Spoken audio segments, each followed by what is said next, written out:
On March 13th, 2022, I completed a Manchurian candidate in under 4 years on patch 1.32.2, a world record. To get this achievement, we must form Qing beginning as a Jurchen culture nation. To give a bit more detail, we must start as one of Jianzhou, Haishi, Yeren, Donghai, or Udugai as of patch 1.29 to 1.32. We must then form Manchu, which requires us to own and core Jilin, Hunchun, and 20 Jurchen cultured provinces. After forming Manchu, we must form Qing, which requires us to be the Emperor of China, and own but not necessarily core Ningyuan, Xilinguo, Shenyang, and Beijing. First, I start as Jianzhou. Let me explain. Since the two requirements to form Manchu are respectively owned by Haishi and Jianzhou, any nation other than the two must fight for both the provinces.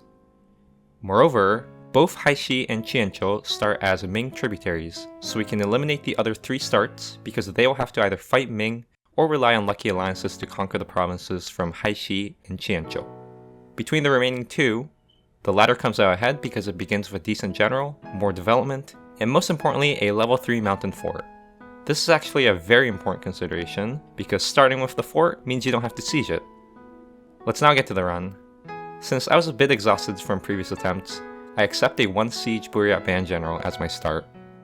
Sieges are the bottleneck in speedruns, so a more optimized run should really restart for at least 3 siege on the Buryat Band stack. Before unpausing, I enact tribes' land rights, larger tribal hosts, and primacy of the bannermen, sell titles, and then finally call a diet. This is a pretty standard estate start, although maybe a more typical Jurchen start should wait on the bannerman privilege until finishing the 8 banners mission.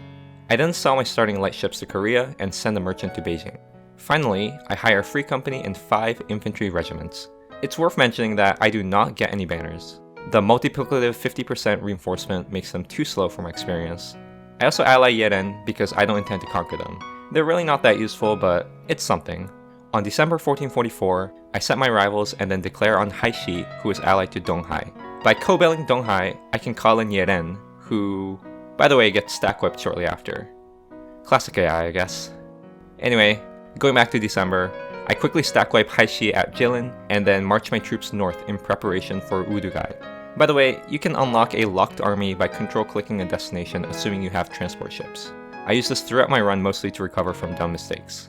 On January 1445, I declare on Udugai. I quickly chase down their army in an attempt to wipe them, but sadly, I wasn't able to. At this point, we should talk about how I fight these early wars. Since I really don't have many troops, what I do is I create a main combat stack whose goal is to quickly stack wipe the enemies. The general rule of thumb I have is to outnumber the enemy by at least 2, more depending on whether I intend to detach some units after the combat for sieging. I then allocate the remainder of my troops towards a mix of sieging and dancing.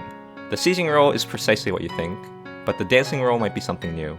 Since AIs cancel ongoing unit production when the province is being sieged, I use damage regiments to fake a siege on multiple provinces. This prevents AIs from rebuilding their army and is actually a very key asset to early aggression. I then out of nowhere get a 4 siege general, which is extremely lucky and honestly salvages my otherwise mediocre start. Throughout the run, I perform what's called general teleportation.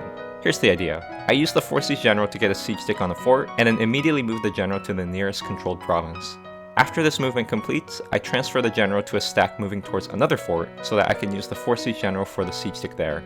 What I do is I basically synchronize the siege stick such that this is all possible and flows nicely. And by repeating this maneuver with day level precision, I can siege 2 forts as if I have 2 4 siege generals.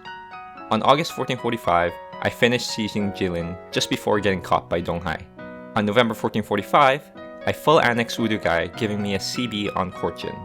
I declare on Korchin on December 1445, but sadly, Korchin is under attack by Ming, and that means that I'm unfortunately at the mercy of Ming piecing out. On January 1446, I no CB Oirat so that I can keep my troops busy while I wait for Ming to piece out Korchin. In fact, I even help Ming out by sending my 4 siege general on their fort. On another note, I finally finished sieging out Donghai on February 1446, so I pieced them out as well.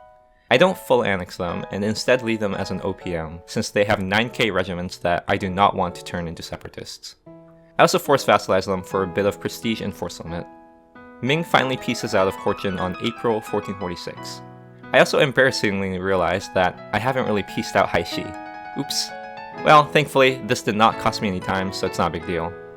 After raising high Shi, I'm 40 or so mil points away from Tech 4.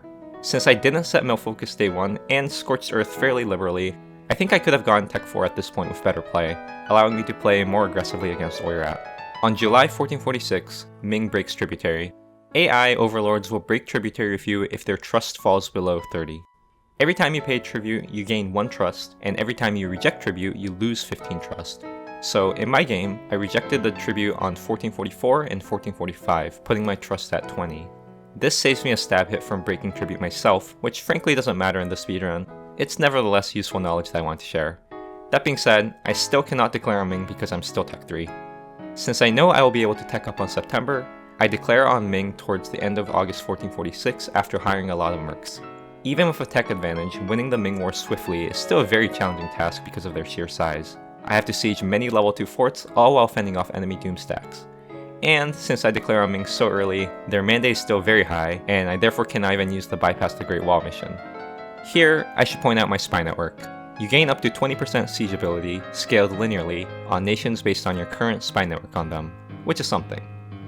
To be honest, I think people overhype the whole spy network for siege ability, but it's nevertheless something positive you can do if you have no other use for your diplomats like in my case.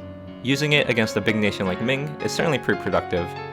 This war is a classic quality versus quantity scenario. I'm much stronger militarily, but I'm significantly outnumbered. And as long as I maintain a stack of combat with, I can pretty much never lose a battle. By the way, I also peace out of Korchin shortly after. In the peace deal, my main priority is to gain mil points through raising to roll more generals and snaking to Chengde. I first kick Ming out of the northeast front, allowing me to siege Shenyang without any interruption. Next, I ambitiously siege both Beijing and Datong simultaneously. Datong proves to be extremely costly because it is a mountain fort, but I thankfully do not lose any battles against a very zealous Ming, despite some pretty close calls. I actually lost almost 20,000 troops just from battles on this fort. Shenyang falls on April 1447, just 7 months into the war. Right, I haven't really talked about the Oirat War. I really only need 15 war score against them, so the biggest bottleneck is actually sieging down a fort so that I can demand provinces in the peace deal. For the most part, I've been doing a good job avoiding combat and carpet sieging, and towards the very end, I have a very close encounter. Thankfully, I clutch out the siege right before my siege stack gets killed, so I successfully peace out of Oirat. On September 1447, Datong falls. A big reason for this speed is that I fought 2 battles on this fort. A one battle while sieging grants a siege tick. Here, I definitely was lucky. Beijing falls at 7%, and after cracking open these forts, the remainder of the war is careful carpet sieging and some additional fort sieges. On May 1448, I did some rough calculations to determine that I can peace out Ming if I stop their blockade.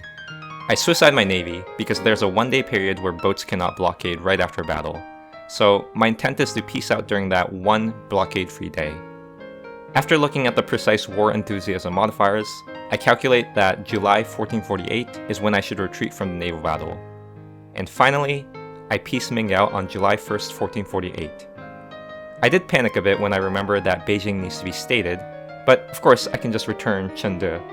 And there we go, forming Qing in under 4 years, a world record. Before I end the video, I have some parting words. I had previously held the world record of 1449 October on speedrun.com, which was actually the original target of this summary.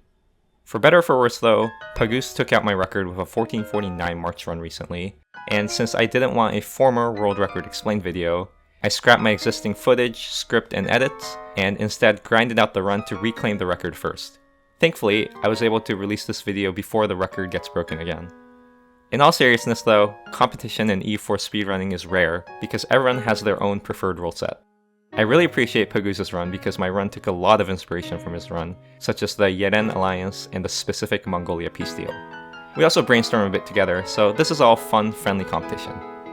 Anyway, this experiment reminded me how fruitful competition is for optimizing EU4, so I invite you to give this run a try to help further populate the leaderboard. I think this run is actually a great way to learn about Army Micro.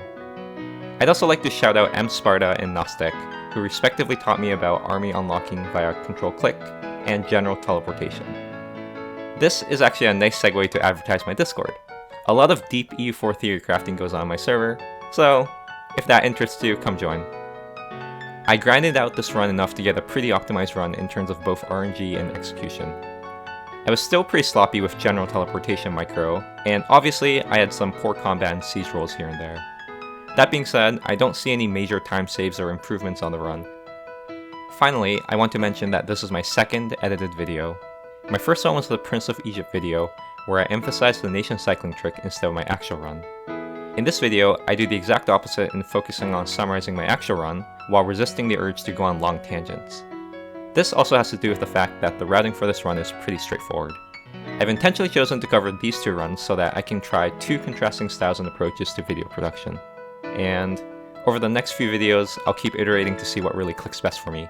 So I'm definitely interested in audience feedback as I shape my presentation style.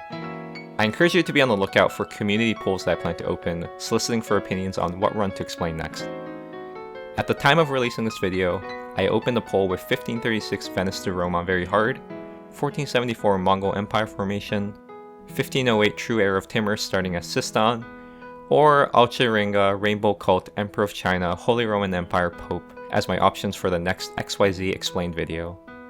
Anyway, I appreciate your time and I hope you learned something new today.